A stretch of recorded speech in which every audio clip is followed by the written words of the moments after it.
Yan, pina-take outan tayo ni Sursurando mga ka-taker. Thank you, thank you. May uulamin na tayo ng pang isang linggo.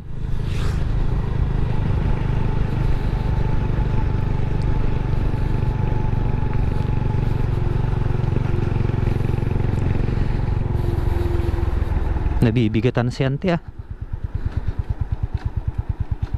Mabigat yung dala ni auntie. Checkan natin. Baka kaya natin isakay. Kung malayo yung uwian niya, sakay na natin. Pero pag malapit lang, sakay pa rin natin kung gusto niya. Antay, pagawidam nga banda. Asid ka Gida Cortez da Sursuran daw. Ajag blablag. Pakasta ite kay lang kwa. Yan te mismo nga barangay. Ay isakay ka tano di ka marigatan. Wan antay wan. Naggapo dito binyag. Wan antay wan. Naggapo ako nantay. Sige antay patingam. Sige antay tani nagdagsan. Nakakapat ka nantay. Sige antay. So yun mga katikir, hatid muna natin saglit si ante. Di ba hindi naman tayo nagmamadali. Para nakita ko mabigat yung dala ni ante. Hatid muna natin si ante. Wan ante wan.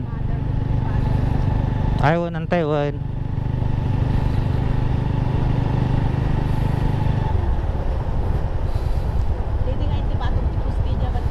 Sige ante, sige.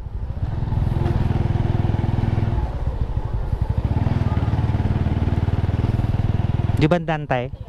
Ito yung nantay. Hop. Oh, ayan. Sige ante, welcome.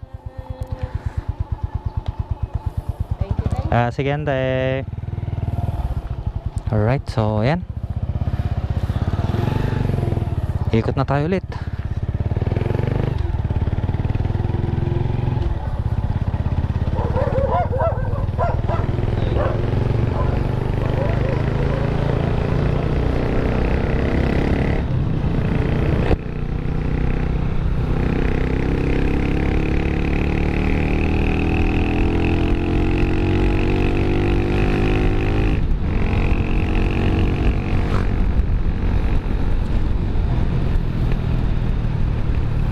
Ramdam ko kasi mga ka-taker yung alam nyo yun, yung kapag may edad na ang isang tao, makikita naman natin na talagang nahihirapan na silang magdala ng mga mabibigat na gamit.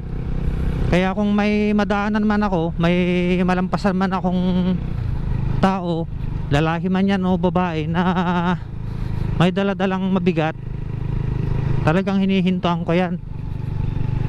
Kasi sa mga pagtumagalang panahon mga ka-taker, mararanasan din natin yung mga ganon, yung manghihina ang katawan natin.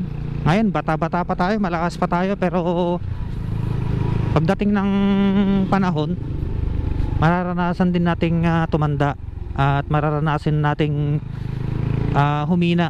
Kaya sa mga kapwa ko, mga Pilipino, kung kaya naman nating ihatid, kung halimbawa hindi man tayo nagmamadali ganon, isakay na natin or isabay na natin. Kasya naman dito sa motor yung gamit ni auntie, kaya hinatid ko na. Kahit alam kong may kalapitan yung uuwian niya,